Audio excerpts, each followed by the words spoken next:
welcome back to Storytime. I'm Superintendent Galvan with the Greenfield School District with Superintendent Bedtime Storytime. So thanks for being here. Tonight I get to read you about Celia Cruz, the queen of salsa. She is a Cuban-American woman that just sang such beautiful songs for all of us. And tonight I am celebrating Arroyo Seco Academy Polar Bear. So if you're a polar bear, hi to you. Every night this week I'm going to celebrate someone different.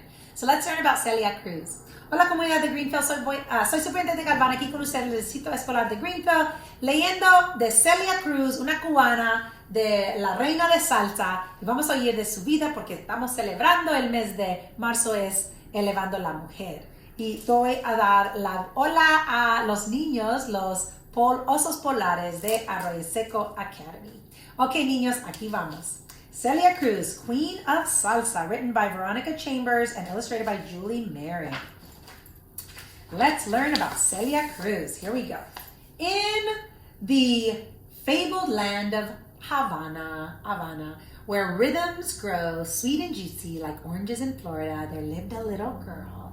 She looked like a girl and she talked like a girl, but everyone who ever met her agreed she sang like a bird.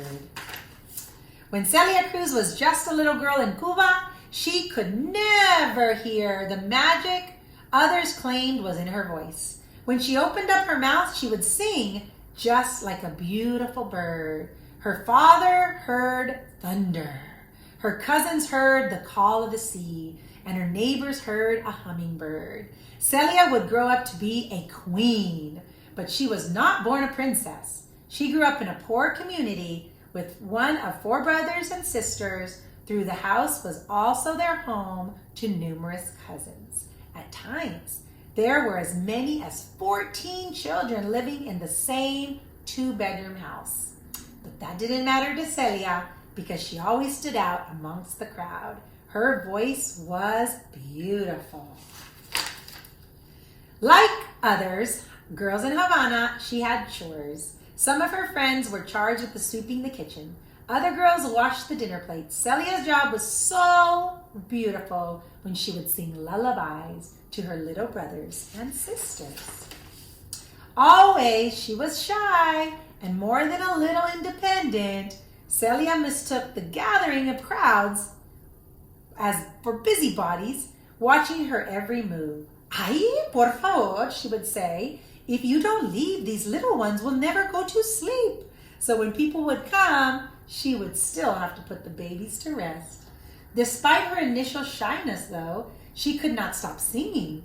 In her afternoon after school, she would listen to the rapid-fire calls and the cries of the people around her in the streets. In time, people would recognize the passion and the cries of Celia's beautiful, unique voice. In high school, she began singing in school shows and local clubs. The music was clear. It was loved by everyone in the Afro-Cuban community. Her father loved so much watching his little songbirds sing.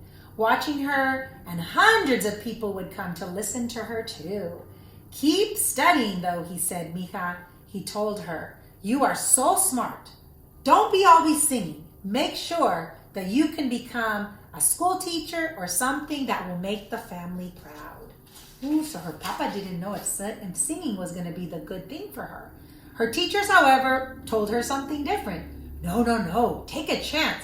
Your voice is incredible. You need to be a singer. But it wasn't so easy to make a dream come true. Celia was unknown and did not have the kinds of connections she would need to open doors for her. Still, she jumped at every opportunity. Whenever there were contests about singers, she would join. She never forgot her father's lessons, though, and the importance of an education. So after she graduated from high school, she enrolled in Cuba's National Music Conservatory, where she studied piano, voice, and theater. At first, La Señora's public was outraged. Who was this no-name singer coming to the stage? The phones of Havana radio stations rang off the hook with complaints. So now what happened is people were jealous who were already singers because they didn't want Celia to take over. No, she told herself. I sing for my parents, my ancestors, and for the saints. I sing because when I lift my voice up high, I feel the first pájaro of the day whistling back to me. I sing for my little brothers and sisters and the sweet expressions of their faces when they fall asleep. Although Celia was seriously thinking about giving up her dream, her bandmates refused to let her quit.